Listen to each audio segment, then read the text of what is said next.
Good morning one and all. Good morning Himachal. कैसे हैं आप सब लोग? क्या बात है। बहुत बहुत शुक्रिया इस त्वरित प्रतिक्रिया के लिए, त्वरित जुड़ाव के लिए। आप जुड़ते हैं तो हमारा हौसला बढ़ता है और हमारी कोशिश यही रहती है कि आप तक फेर और बिल्कुल जो लेटेस्ट अपडेट है वो पहुंचाया जाए और उसमें कोई लाग लपेट ना हो और वही सूचना आप तक जाए जो अत्यधिक जो है वो कंफर्म्ड हो। और इसी सूचना के तहत कल हमने कांग्रेस के टिकटों की आपके साथ चर्चा करी थी। आपका खूब प्रत्युत्तर, खूब प्यार उसके लिए मिला। आज हम बीजेपी के टिकटों की बात करेंगे। बीजेपी के टिकटों में आप लोग बहुत से फार्मूलों की चर्चा लगातार सुन रहे होंगे कि ये फार्मूला चलेगा, वो फार्मूला चलेगा, ये होगा, वो होगा। लेकिन असली बात यह है कि जितने भी अब तक के सर्वेक्षण थे वो हाईकमान ने एक तरफ को रख दिए हैं। हम ये नहीं कह रहे हैं कि उनको सेट असाइड कर दिया है, लेकिन साइड में रख जरूर दिया है। सेट असाइड का मतलब होगा कि सारे के सारे ही खारिज कर दिए जाएंगे, लेकिन ऐसा नहीं है कि खारिज कर दिए गए हैं। लेकिन हाईकमान ने जो एक्शन फिलहाल लिया है, प्रधानमंत्री नरेंद्र मोदी की रैली से ठीक पहले की ये सूचना है हमारी कि वो एक्शन ये है कि जितने भी सर्वे यहां से होके गए हैं, वास्तव में उन सर्वेक्षण एजेंसियों पर भी एक सर्वेक्षण एजेंसी ऊपर से सक्रिय थी। अब ये नड्डा जी की थी, अमित शाह जी की थी, या किसकी थी ये तो नहीं मालूम, लेकिन जो यहां से सर्वे जा रहे थे, यहां जो सर्वा बने हुए थे सर्वे करने के लिए, उन सर्वाओं के सर्वे पर भी ऊपर से एक सर्वेक्षण, ऊपर से एक नजर रखी जा रही थी। और जब उस नजर ने, उस दिल्ली वाली टीम ने रिपोर्ट दी तो उसके बाद ये पाया गया कि यहां सर्वेक्षण में कुछ ना कुछ जरूर ऐसा हो रहा है जो किसी को आगे चलकर या तो गरीब मार कर देगा या किसी को अनावश्यक लाभ पहुंचा देगा। तो दोनों स्थितियां श्रेयस्कर नहीं है, खासतौर से जब एक एक सीट के लिए मारामारी मची हो। अगर रिवाज बदलना है तो ऐसे नहीं बदलेगा, एक एक सीट पे कंसंट्रेट करना पड़ेगा। लेकिन हो क्या रहा था कि सर्वेक्षणों के जरिए कुछ लोगों को कमजोर और कुछ लोगों को बहुत अधिक सक्षम दिखाया जा रहा था, जबकि स्थितियां ऐसी नहीं है ग्राउंड पर। और यही स्थितियां भांप ली सर्वेक्षण करने वाली टीमों के ऊपर जो नजर रखे हुई थी, जो सर्विलांस कर रही थी उस टीम ने। और उसकी जब रिपोर्ट गई तो अब बीजेपी में एक नया फार्मूला आ गया है। फार्मूले के तहत जो अब तक की सूचना है, पहले आपने सुना होगा कि लगभग 68 सीटों पे जो पिछली बार टिकट दिए थे उनमें से 40 बदल जाएंगे, सिटिंग विधायकों में से ही 20 होंगे। लेकिन अब ऐसा कुछ नहीं है। अब लगभग मंत्रिमंडल की स्थिति तो, तस्वीर तो साफ है कि 80 से 85% मंत्रिमंडल फिर से चुनाव में जाएगा। पहले कहा जा रहा था कि आधे से अधिक छट जाएंगे और ये कहा जा रहा था कि लगभग 11 में से 7 या 8 मंत्री छट जाएंगे। लेकिन अब स्थितियां उल्टी हैं। अब 7 या 8 मंत्री बिल्कुल चुनाव में जाएंगे। अगर मैं बारी बारी एक एक की बात करूंगा मैं आगे चलकर। और इसी तरह विधायकों में जो सिटिंग विधायक है इस बार 40 के आसपास, क्योंकि एक हार गए थे और ये फिर 40+2 हो गया था, 2 आ गए थे बाहर से। तो ये इस तरह से स्थितियां हो गई थी। तो एक सीट बीजेपी हार गई थी जो बलकोट खाई वाली उपचुनाव में, वो कम हो गया था मामला और वो कांग्रेस की बढ़ गई थी और 2 कांग्रेस के भाग के इधर आ गए थे, भाग के कह लीजिए या शान से आगे, जैसे कह लीजिए, जो आपको सूट करे उस तरह से कह लीजिए। हम किसी को भगौड़ा या हम किसी को दल बदलू क्यों कहें, वो तो आपके सामने स्थितियां स्पष्ट हैं। तो अब उनमें से अधिकांश के टिकट जो है वो नहीं कट रहे हैं। इसी तरह कुछ चेयरमैन को लेकर भी चर्चाएं थी कि उनके कामकाज पे भी नजर थी, उनको लेकर अभी कोई फैसला नहीं आया। लेकिन बड़ी खबर यह है कि मंत्रिमंडल के अधिकांश चेहरे अब सेफ हैं। सबसे जो सेफ मंत्री हैं वो आपको भी बताने की जरूरत नहीं है, वो आप जानते हैं, वो है ऊना से जो एकमात्र मंत्री हैं, ऊना जिला के, वो कुटलाहट विधानसभा क्षेत्र से वीरेंद्र कंवर, वो सेफेस्ट हैं। उनके लिए कोई प्रॉब्लम नहीं है। मुख्यमंत्री के बाद सबसे ज्यादा सेफेस्ट अगर माना गया तो उनको माना गया है। हालांकि आप हैरान हो रहे होंगे कि महेंद्र सिंह को ऐसा क्यों नहीं माना गया। महेंद्र सिंह चुनाव के नजरिए से सेफ हैं, लेकिन वहां पे पार्टी कोई दूरगामी दीर्घकालीन विकल्प अभी देख रही है। इसलिए यह तय नहीं हो पाया कि महेंद्र सिंह को टिकट दी जाएगी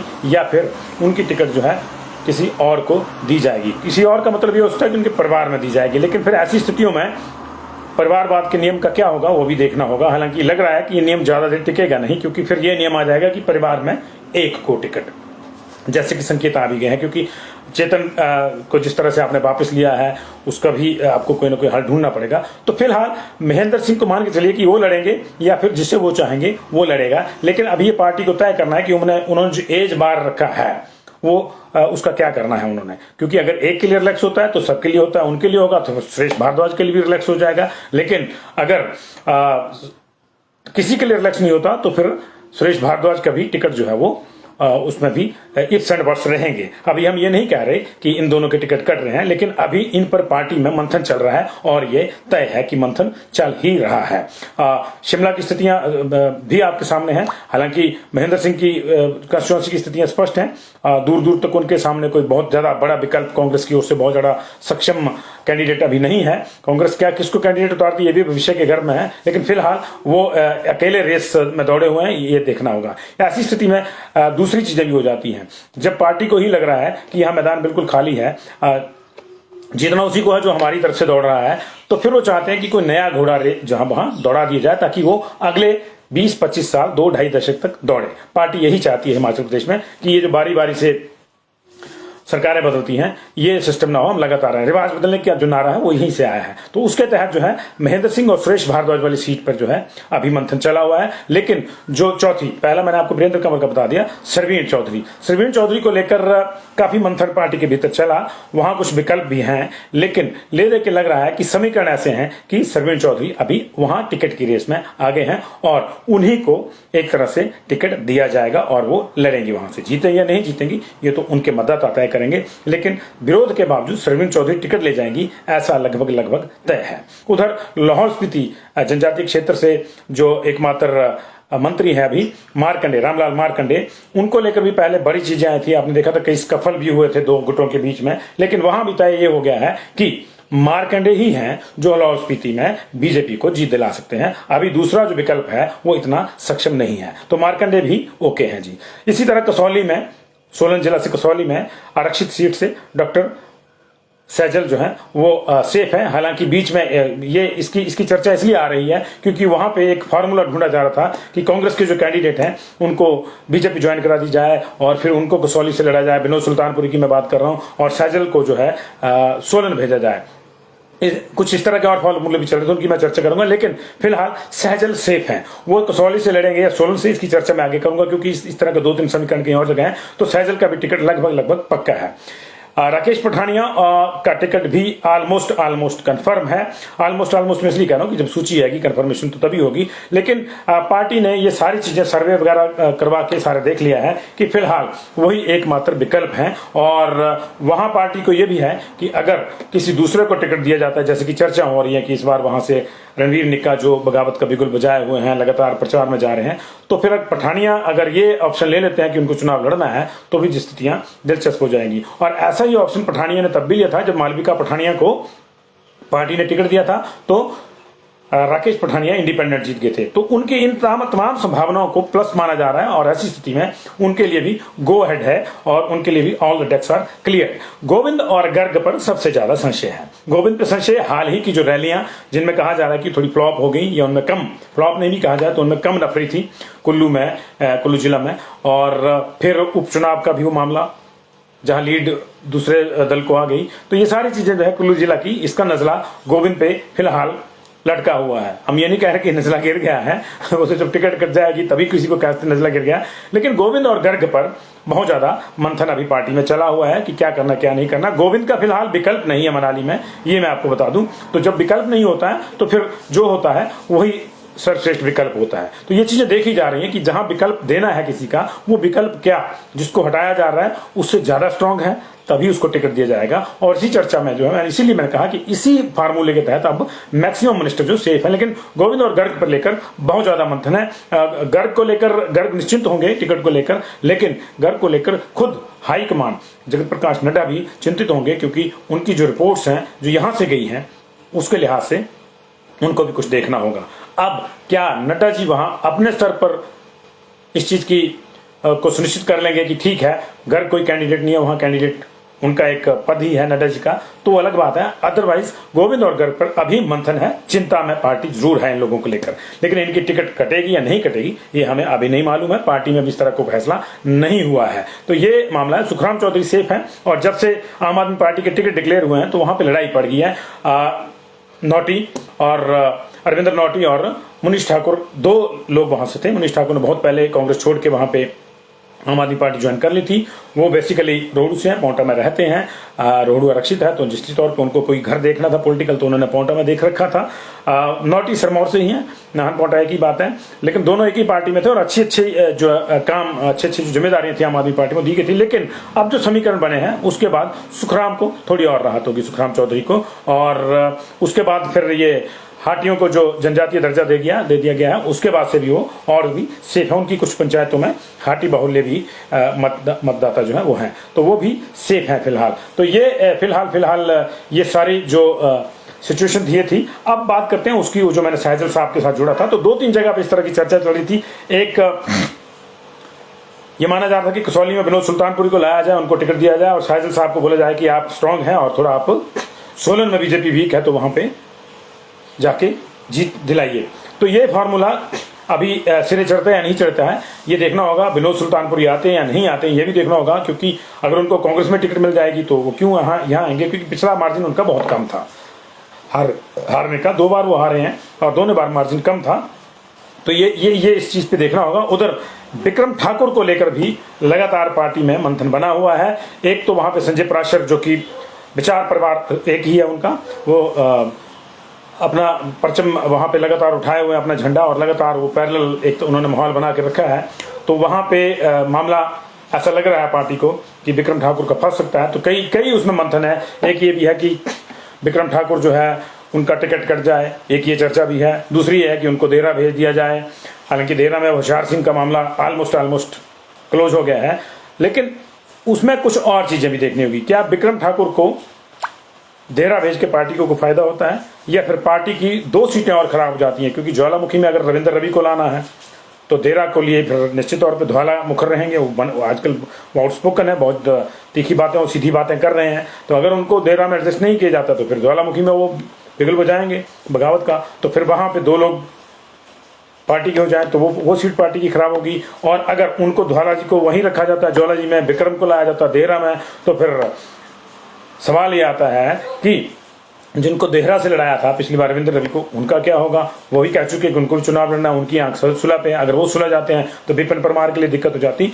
तो मुझे लग रहा है कि जो हमारी बात भी हुई अंदर पार्टी के भीतर कुछ लोगों से, कि एक कोई ऐसा फार्मूला ढूंढा जा रहा है कि एक सीट अगर कोई डिस्टर्ब होती भी है तो हो जाए, लेकिन बहुत ज्यादा ना हो। ऐसी स्थिति में अभी फिलहाल विक्रम ठाकुर के ऊपर तीखी नजर जो है हाईकमान बनाए हुई है। उनको पूरा मौका दिया गया कि आप अपने आप को जो है मेंटेन करिए, रिकूप करिए। कितना कर पाता है कितना नहीं, ये देखना होगा, लेकिन अगले 10-12 दिन में ही ये सारी चीजें तय होंगी। तो उस पर अभी जो है ये मामला इसका देखना होगा। और यही चीजें, इस तरह की चर्चा जो थी राकेश पठानिया को लेकर भी थी कि उनको फतेहपुर भेजा जा सकता है या उनको धर्मशाला भेजा जा सकता है लड़ने के लिए। लेकिन ऑलमोस्ट वो डेस्क भी क्लियर है, क्योंकि फतेहपुर को लेकर एक चीज और तय हो गई है कि फतेहपुर को लेकर यह भी था कि गगरेट के जो एमएलए हैं राजेश ठाकुर, वहां किसी और को लड़ा के गगरेट में उनको फतेहपुर भेजा जाए। लेकिन फिर अंततोगत्वा यही निकला कि पता चला कि गगरेट भी खराब हो गई, फतेहपुर भी खराब हो गई और बाकी भी गई। तो इसी तरह से हाईकमान ने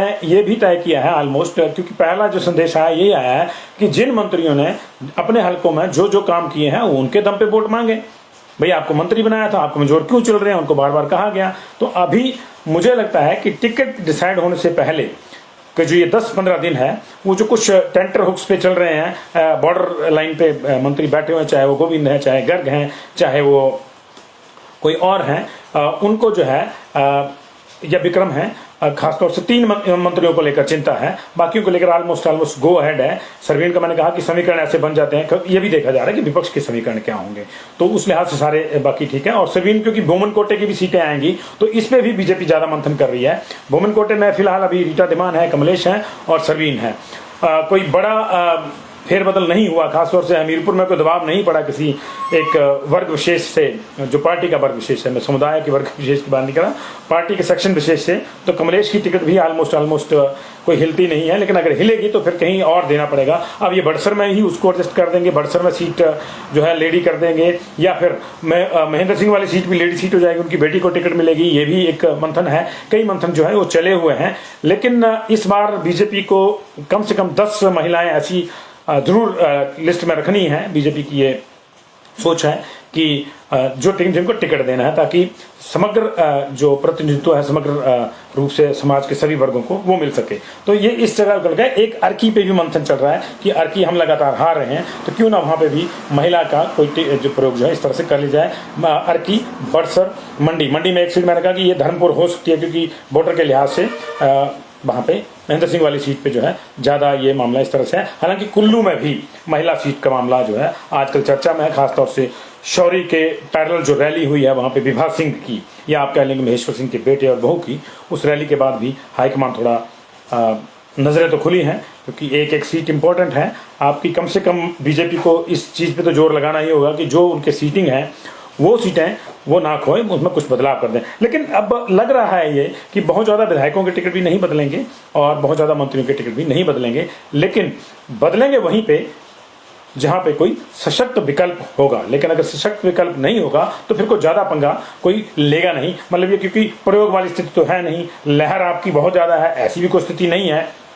फेसबुक पे, व्हाट्सएप पे, इंस्टाग्राम पे जो लहरें होती हैं वो आपने देख ली कितनी होती हैं। पिछले उपचुनाव में आपने देख लिया था किसकी लहर थी और कौन जीत गया। तो ये चीज़ें सारी संगठन के ध्यान में है। लेकिन दिलचस्प बात यह है कि यहाँ से जो सर्वे गए थे वो फिलहाल साइड पे रख दिए गए हैं, उनको खारिज नहीं किया गया लेकिन साइड पे रख दिए गए हैं, और उन पे भी काफ़ी इफ्स एंड बट्स हैं, और उन इफ्स एंड बट्स को भी जांचा जा रहा है, क्योंकि उन पे जो सर्वेलांस रख रहे थे उनकी भी रिपोर्ट देखी जा रही है। और उस रिपोर्ट के हिसाब से कुछ जगह पे केंद्रीय टीमों को, केंद्रीय नेतृत्व को लगा है कि कुछ न कुछ पार्शियलिटी कह लीजिए, किसी को लाभ पहुंचाना कह लीजिए, किसी को डैमेज करना कह लीजिए, ये कहीं ना कहीं हुआ है और उसको ही ठीक करना। हाईकमान का मतलब ये होता है कि जहां कुछ अनावश्यक रूप से छेड़छाड़ हुई है उसको जो है वो ठीक किया जाए। तो ये तक की बातें हैं जी। और बाकी आपके बहुत से मुद्दे मैं देख रहा हूँ जी। अर्की में किसी महिला का टिकट हो सकता है जी, कौन होगा कौन नहीं मुझे नहीं मालूम, ये देखना होगा जी। पीयूष भट्ट जी आपके भी भरमौर से जो आपको जा रहे हैं, बड़ी अच्छी बात है, जिनको आप चाहते हैं उनको टिकट मिलना चाहिए, लेकिन पार्टी किसको देती है ये देखना होगा जी। तो ये लगातार मैं बहुत से लोगों को देख नहीं पा रहा हूँ। सोनू वर्मा जी नालागढ़ से कौन, नालागढ़ में भी देखिए अभी कई चीज़ें चली हुई हैं, मैं कल देखा ही आपने, परसों क्या हुआ क्या नहीं हुआ है। बद्दी बरोटी वाला नालागढ़ इंपॉर्टेंट सेक्टर है। और अनिल शर्मा कह रहे हैं कि Kripal Parmar is winning candidate from BJP in Fatehpur. देखिए फतेहपुर को अब ज़्यादा डिस्टर्ब नहीं करना चाहिए मेरे हिसाब से, खासतौर से अब जिस तरह से डॉक्टर राजेंद्र सुशांत को एक छोटा सा बूस्ट जो है, मैं छोटा सा इसलिए कह रहा हूँ कि डॉक्टर सुशांत का अपना जो बैकअप है वोट्स का, वोट बैंक है, वो ज़्यादा बड़ा है, आम आदमी पार्टी का वहाँ कम है, लेकिन दो फिर भी जुड़ते हैं, जहाँ भी जो दो चीज़ें जुड़ती हैं तो थोड़ा सा बूस्ट तो मिलता ही है। तो बूस्ट जो है वो कितना है क्या है ये भी देखना होगा वहाँ पे। तो उसके बाद जो है नहीं होगा। झुंडूता से फिलहाल कांग्रेस की टिकट तो मुझे लग रहा है जी फाइनल है, लेकिन अब बाकी जगह तो सारे कह रहे हैं ना कि बदल दो क्योंकि ये चर्चाएं भी तो बीजेपी के ही अरीना से आई कि अधिकांश को बदला जाएगा। तो इसके बाद बहुत से लोगों की महत्वाकांक्षाओं को हवा मिली है, बहुत से लोगों का दावे सामने आए हैं, और दावे करना, टिकट मांगना सबका हक है, जिन्होंने काम किया है और उनका हक बनता है। पार्टी अल्टीमेटली किसको सक्षम मानती है ये पार्टी पे डिपेंड करता है। हम ये बता सकते हैं कि पार्टी के अंदर थोड़ा सा सोच क्या चल रही है, हम ये पता करके पाने के अंदर सोच ये चल रही है कि जहाँ कोई स्ट्रॉन्ग विकल्प नहीं है वहाँ टिकट नहीं बदला जाएगा। इसी लिहाज से कुछ मंत्री सेफ हो गए हैं और उनकी टिकट उनको ही कहा गया है कि आप ही थोड़ा, कि देखिए एक कमज़ोर को लाने से बेहतर है कि जो थोड़ा कमज़ोर है उसको थोड़ा सक्षम किया जाए। ये फार्मूला भी चल रहा है कि जो मंत्री थोड़ा कमज़ोर है उसको थोड़ा बूस्ट किया जाए, बावजूद इसके बजाय इसके कि उसको थोड़ा हटा के तंग किया जाए, क्योंकि मंत्री को हटाया जाएगा तो जाहिर तौर पे उसके रिएक्शन ज़्यादा होंगे, उसका नुकसान ज़्यादा हो सकता है। तो पार्टी को बवाल नहीं चाहती, वो सारी चीज़ें देख रही हैं। कांग्रेस में बवाल की जो स्थितियाँ हैं वो भी उनके सामने है, कितना है कितना नहीं है आप मुझसे ज़्यादा जानते हैं, लेकिन टिकटें जब बंटने का समय होता है तो बवाल होते ही हैं। एंड में क्या होता है क्या नहीं होता है देखना होगा। बीजेपी क्योंकि सेटिंग है इसलिए इनके बवाल थोड़े लेट शुरू होंगे, जितना लेट होंगे उतना ही ज़्यादा वो लावा अंदर पड़ेगा भी, और वो फूटता जैसे फूटेगा तो नुकसान भी ज़्यादा करेगा। बहुत बहुत शुक्रिया आपका।